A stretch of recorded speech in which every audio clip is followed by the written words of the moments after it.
आप अपने ऐशो आराम में क्यों नहीं कंट्रोल करते? आपके ऊपर कोई भी दिक्कत आती है, आप गरीबों को क्यों मारते हैं? इसको इंडिया का सामान भी नहीं पसंद आया। ओ माय गॉड, बाहर से आ रहा है भाई साहब, 8 लाख रुपए का पर्दा, टाइलें आ रही, वो कह रहे हैं इंडिया का सामान भी नहीं लगाऊंगा। ये 45 करोड़ रुपए जो केजरीवाल खर्च है, यही सिलेंडर सस्ता करता, आटा सस्ता करता, दूध सस्ता करता, तेल सस्ता करता, हम इसका समर्थन में खड़े होते। हाँ केजरीवाल जी, आपने अपनी कुर्बानी देके ये अपने ऐश्वर्य में 1200 करोड़ रुपए शराब घोटाला, 45 करोड़ रुपए बंगले पे, 21 करोड़ रुपए का स्विमिंग पूल, तो ये ऐशोआराम कर रहे हैं। कोई आम आदमी पार्टी नहीं है, एक नंबर की भ्रष्टाचार सरकार है। मैंने 2 साल पहले बोल दिया था, या दिल्ली का पैसा लेके पंजाब में इलेक्शन लड़ रहे हो, हिमाचल में इलेक्शन लड़ रहे हो, अरे दिल्ली में आपका पैसा खर्च हो ना, जहाँ से आपको मुख्यमंत्री दिल्ली ने बनाया। एनडीएमसी का एरिया टोटल भ्रष्टाचार। भाई साहब, बांग्लादेशियों को कब्जा करवा रखा है इसने, सरकारी जमीन है, वो अतीत तो मार दिया आपने। ऐसे 50 अतीत तो दिल्ली में पड़े हुए हैं। हम तो यही कहेंगे केंद्र से भी कि ये बाबा को, योगी को 2 साल 4 साल के लिए दिल्ली का भी मुख्यमंत्री, ऐसा भ्रष्टाचारियों खत्म कर देना चाहिए। सालों को एक को निकाल के मारना चाहिए। करोड़ों रुपए की जमीनें गवर्नमेंट की कब्जा कर रखी है। भाई साहब, शर्म आती है यार। कहाँ हमारी सरकारें सो रखी हैं कि ये फ्री का चंदन घिस मेरे नंदन, ये इनके बाप का पैसा नहीं है, ये सारे पब्लिक के टैक्स का पैसा होता है। मैंने लाइट फ्री कर दी, मैंने पानी फ्री कर दिया, मैंने बसें फ्री कर दी। आज इसी बहस पे हम लोग काफ़ी चैनल पे बहस करें।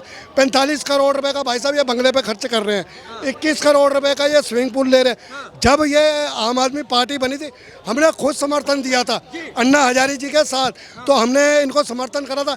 चलो यार, पढ़ा लिखा एक इंसान है, आम आदमी पार्टी है, हमारी बेसिक बातें सुने। हम रेडी पटरी से आते, सुलोईनगर मार्केट से आते, जहाँ से इसको एमएलए बनाया, हमने मुख्यमंत्री बनाया, हमने इनके आगे ऑक्शन करे थे।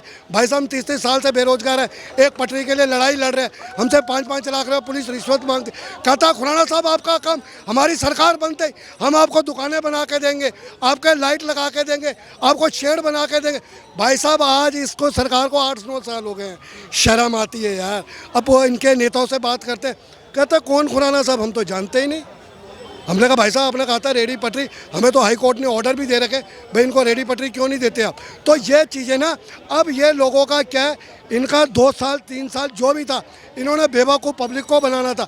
एमसीडी में भी इन्होंने पागल बना दिया, फ्री का चंदन दे के।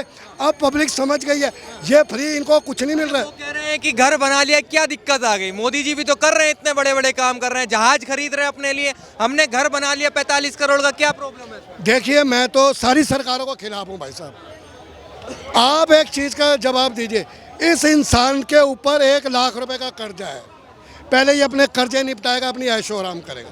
155 लाख करोड़ का कर्जा है इंडिया के ऊपर, हिंदुस्तान के ऊपर। मैं केंद्र को भी कहूँगा, राज्य को भी कहूँगा, आप अपने ऐशो आराम में क्यों नहीं कंट्रोल करते? आपके ऊपर कोई भी दिक्कत आती है, आप गरीबों को क्यों मारते हैं? गरीबों पे जीएसटी, भाई साहब हम कहाँ देंगे गरीब आदमी टैक्स? ठीक है, आप सिलेंडर महंगा, दूध महंगा, आटा महंगा, तेल महंगा, आप अपनी ऐशो आराम क्यों नहीं कम करते? इसको इंडिया का सामान भी नहीं पसंद आया। ओ माय गॉड, बाहर से आ रहा है भाई साहब, 8 लाख रुपए का पर्दा, टाइलें आ रही, वो कह रहे हैं इंडिया का सामान भी नहीं लगाऊंगा। क्या यार, कौन देखने आ रहा? अमेरिका का प्रधानमंत्री मिलने आ रहा है इससे? या किसको दिखाना चाह रहा है ये 45 करोड़ रुपए? किसको दिखाना चाह रहा है भाई साहब? एक चीज़ मैं आपसे जवाब कर रहा हूँ, आप जनता की सेवा करने के लिए आए हैं, आप कोई ऐशो आराम करने नहीं, ऐशो आराम करना तो आप बिजनेस कीजिए ना, फिर कोई अपना दूसरा कीजिए। इनको बिजनेस, ये बिजनेस ही कहूँगा मैं। जब 1200 करोड़ रुपए का घोटाले में वो बैठे हैं, 45 करोड़ रुपए ये लगा रहे। ये भाई साहब, एक चीज़ मैं आपको बता दूं, एक शहरी अंदाज, जब दिया बुझने लगता है ना, वो फड़फड़ाता है। अब इनको लग गया यार, ये हम ना 1-2 साल के मेहमान हैं, इससे पहले जितना भ्रष्टाचार करना है भ्रष्टाचार कर लो, जो भी आपने लूटना लूट लो, अपनी ऐशो-आराम कर लो। तो यही मेरे कहने का मतलब है। अच्छा ये बताइए, आम आदमी के नाम पर आए थे कि हम आम आदमी हैं, गाड़ी नहीं लेंगे, बंगला नहीं लेंगे, सिक्योरिटी नहीं लेंगे, और आज गाड़ी भी है, बंगला भी है, सिक्योरिटी सब कुछ है, तो क्या लगता है झूठ बोलकर राजनीति कर रहे हैं क्या? भाई साहब, ये एक चीज़ आपको चैनल पे कहूँ, हिंदुस्तान के अंदर कोई माई का लाल बिगड़ झूठ बोले, बिगड़ भ्रष्टाचार करे, राजनीति कर ही नहीं सकता भाई साहब। अच्छा आदमी राजनीति में आ ही नहीं सकता। हम क्यों नहीं खड़े हो जाते? हम क्यों नहीं एमएलए या प्रधानमंत्री 5-5 करोड़ की टिकटें खरीदते हो दिस यार? जब 5 करोड़ की टिकट करके इलेक्शन लड़ रहे हो, तुम क्या जनता की सेवा करोगे? तुम तो कह रहे हो 5 के हम 50 बनाएंगे, तभी तो हम आते हैं इसमें। अब तो धंधा बन गया राजनीति का लोगों का। तो यही कहने का मतलब है, तो यही कहने का मतलब तो खास आप कह रहे कोई आम आदमी पार्टी नहीं है, भ्रष्टाचारी है। ईमानदारी की बात होती है, कह रहे कट्टर ईमानदार तो केजरीवाल जी हैं, और कोई उनसे इतना ईमानदार कोई नेता नहीं है। कट्टर ईमानदार दो तो अंदर चले गए हैं, वो इनको फ़ोन कर रहे हैं, भाई साहब आप भी आओ, आप भी अंदर आओ यार। ये 2-4 महीने के बाद इनका भी नंबर लग चुका है, 2-4 महीने में ये भी अंदर जाएंगे। भाई साहब एक बात बताओ, ईमानदार आदमी को सुप्रीम कोर्ट जमानत क्यों नहीं दे रहा, हाई कोर्ट क्यों नहीं जमानत दे रहा? आप गलत हो ना, तभी तो हमारी जो अदालतें हैं इतनी ऊपर है, तभी तो उनको जमानतें नहीं मिल रही। आज मैं गलत हूँ, मैं भ्रष्टाचार करूँगा तो मेरे साथ राहत थोड़ी होगी। तो ये कहाँ से ईमानदार बना रहे हैं? ये तो ईमानदारी का भी नाम बदनाम कर रहे हैं जो ईमानदारी में काम करते हैं। तो ये कहना है केजरीवाल जी के घर की चर्चा लगातार हो रही है, कह रहे 45 करोड़ का घर बना लिया उन्होंने, बताइए। यही 45 करोड़ अगर जनता के ऊपर लगा दिए होते, कहीं फ्लैट बना के गरीबों को दे दिया होता, तो उसमें सभी कहते हैं हम भी पहली बार तो 49 दिन जब सरकार चलाई। साहब इनका जो भ्रष्टाचार, ये तो 45 करोड़ रुपए का तो ये नॉर्मल चीज़ है। इनके जो सरोजनी नगर मार्केट, आप हेडलाइन डाल देना, एनडीएमसी का एरिया, टोटल भ्रष्टाचार। भाई साहब बांग्लादेशियों को कब्जा करवा रखा है इसने, सरकारी ज़मीन है वो अतीत तो मार दिया आपने। ऐसे 50 अतीत तो दिल्ली में पड़े हुए हैं। हम तो यही कहेंगे केंद्र से भी कि ये बाबा को, योगी को 2 साल 4 साल के लिए दिल्ली का भी मुख्यमंत्री, ऐसा भ्रष्टाचारियों ख़त्म कर देना चाहिए। सालों को एक को निकाल के मारना चाहिए। करोड़ों रुपए की ज़मीनें गवर्नमेंट की कब्जा कर रखी है। भाई साहब शर्म आती है यार, कहाँ हमारी सरकारें सो रखी हैं? ये चीज़ें पे भी आप फोकस करो, ग्राउंड जीरो को दिखाओ। ये इलेक्शन तो भाई साहब हर 5 साल बाद आते हैं। अब ये लोग क्या खाते हैं रात को, सुबह क्या, किसी को कुछ याद नहीं रहता। जो बेसिक पे बातें होती ना, वो कोई भी मीडिया इशू नहीं उठा। नरेंद्र मोदी बनेगा, राहुल बनेगा, ये तो डैली कान पक गए सुन के। जो बेसिक मुद्दों पर क्यों नहीं बात करते? अब ये 45 करोड़ वाली बात बता रहे हैं। भाई साहब दूध सस्ता कर देते, आप सिलेंडर सस्ता कर देते, आटा सस्ता कर देते, तेल सस्ता कर देते। 45 करोड़ रुपए रकम होती है मेरे मालिक। कितने हज़ारों लाखों आदमियों का रोजगार सक्सेस होता, छत मिल जाती लोगों को, झुग्गी वालों को मकान मिल जाए। इन पर फोकस नहीं करा। ये भाई साहब नाम के ईमानदार आते हैं, बस साल 2 साल ईमानदारी दिखाएंगे।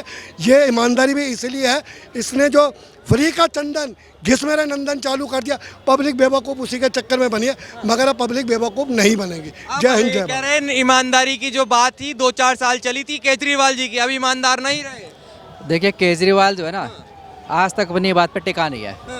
उसने इतने वादे करे थे, पब्लिक को इतना उल्लू बनाया, और पब्लिक के अंदर इतना एक्साइटमेंट, और मतलब समझ लो कि झाड़ के पेड़ पे चढ़ा दे पब्लिक को कि इससे बढ़िया नेता, इससे बढ़िया पार्टी कोई नहीं है। दिल्ली को सिंगापुर बनाऊंगा, लंदन बनाऊंगा, स्कूलों का ये करूंगा, फलाना करूंगा, ठिकाना करूंगा, और उसके जितने नेता मंत्री हैं। मैं तो ये कहता हूँ कि 2-3 मुद्दों पे बताता हूँ मैं, कि शिक्षा की अगर बात करता है, कि शिक्षा में उसने पूरे दुनिया में ढोल पीट दिया कि दिल्ली के स्कूल मैंने बढ़िया कर दिए। एक मंत्री, एक उसके मंत्रिमंडल में या दिल्ली के उसमें विधायकों में एक मंत्री का बच्चा, एक विधायक का बच्चा मुझे बता दो जो सरकारी स्कूल के अंदर आ गया हो, प्राइवेट स्कूल को छोड़ के नहीं आया। बात केजरीवाल की ठीक है, सारी अगर सभी की बात हो रही है, हाँ, सभी ऐसा करते हैं। आपको बता देता हूँ, अब एक आईपीएल में अमित शाह जी का बेटा अध्यक्ष है, उनको बैट भी चलाना नहीं आता, बॉल भी नहीं चलाने आती उनको, ठीक है ना। उनको बोलो ना कि अमित शाह जी को आप कह तो देते हो पकोड़े तल लो, यार आपके कौन से बच्चे पकोड़े तल रहे हैं? हो दिस यार, मैं, मेरी बेटी डॉक्टर में, उससे पकोड़े तलवाऊँ हैं? क्या शर्म वाली बात कर रहे, कौन सी पद पर आप? आप ये कहिए हमारी जिम्मेदारी हर दिल्ली के नागरिक को रोजगार देने की है। हम हर आदमी को रोजगार देंगे, वो पकोड़े तले, रिक्शा चलाए, कुछ भी जरूरी नहीं सरकारी नौकरियां। हम तो कहते हैं सरकारी नौकरियां बंद कर देनी चाहिए। आप 80 करोड़ बंदों को फ्री राशन दे रहे हो, यहाँ से नोट करो भाई साहब, 80 करोड़ बंदे बेरोजगार हैं। अगर राशन दे रहे हो तो उसका मतलब उसके पास खाने का भी नहीं है। कहाँ जी रहे हम कहाँ लंदन बना रहे हैं, कहाँ विश्वगुरु बन रहा है यार हमारा? 45 करोड़ रुपए तो हम अपने ऊपर ही खर्च रहे हैं, क्या विश्वगुरु बनाएंगे इंडिया को? पहले हम लोग अपने आप को सुधारेंगे, तब पब्लिक में अच्छा मैसेज जाता है। 45 करोड़ अपने बंगले में खर्च कर लिए केजरीवाल जी ने, कह रहे हैं अब आम आदमी नहीं रहे, अब तो खास आदमी बन गए हैं। वो शुरू से खास आदमी था, शुरू से खास था। वो तो उल्लू बना रहा था लोगों को, और लोग उल्लू बने। अगर केजरीवाल इतना सातिर आदमी है, सातिर कह लो कि चाहे मक्कार कह लो, एक ही बात है कि अंदर अंदर उसने पता नहीं कितने घपले किए होंगे, कोई पता नहीं है। उसके मंत्री जो हैं आज जेल में पड़े हैं, उनको जमानत नहीं हो रही। क्यों नहीं हो रही? सोचने वाली बात है। और क्या लगता है जो केजरीवाल जी कर रहे हैं, सही कर रहे हैं दिल्ली के लिए, गलत कर रहे हैं? अरे दिल्ली के बंगला लिए बना लिया उन्होंने। दिल्ली के लिए क्या क्या है? झुग्गी वालों को मकान देने की बात कही थी, कहाँ दे दिए? दिल्ली को लंदन पेरिस बनाने की बात हुई थी, कहाँ बन गई? ठीक है, उसने अरे अपना कोठी तो पेरिस बना लिया ना, बात खत्म है। बात खत्म हाँ तो और नहीं, खत्म हो गई बात। वही तो बोल रहे हैं ना, अपना तो इसी पे चर्चा चल रही है, कह रहे हैं कि बताइए अब आम आदमी अपना बंगला भी नहीं बना सकते क्या? ये बताइए। क्या सीएम साहब है, ठीक है भाई, आया था तो कह सकते हैं 45 करोड़। बंगला नहीं ले रहा था।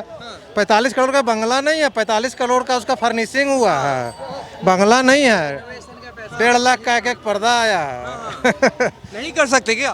क्यों नहीं कर सकता? कर रहा है कि नहीं कर रहा है? क्यों नहीं कर सकता है? तो आए थे ना वही कि हम ईमानदार हैं, वही चीज तो बता रहे ना। हम राजनीति बदल ईमानदार है या नहीं? कट्टर ईमानदारी की बात हो रही है, कह रहे कट्टर ईमानदार है केजरीवाल जी। सब अंदर चले गए ना। कट्टर ईमानदार जरूर है, क्योंकि उन्होंने अन्ना हजारे जब जो है जंतर मंतर पे धरना दिए थे, तो उस समय उनका मांग था जो है कि हम लोकपाल बिल ले आएंगे। और इन्होंने कहा मेरी सरकार, मैं सत्ता में आऊंगा तो मैं लोकपाल बिल ले आऊंगा। इन्होंने सचिवालय में एक भी बार लोकपाल बिल का नाम चर्चा किया?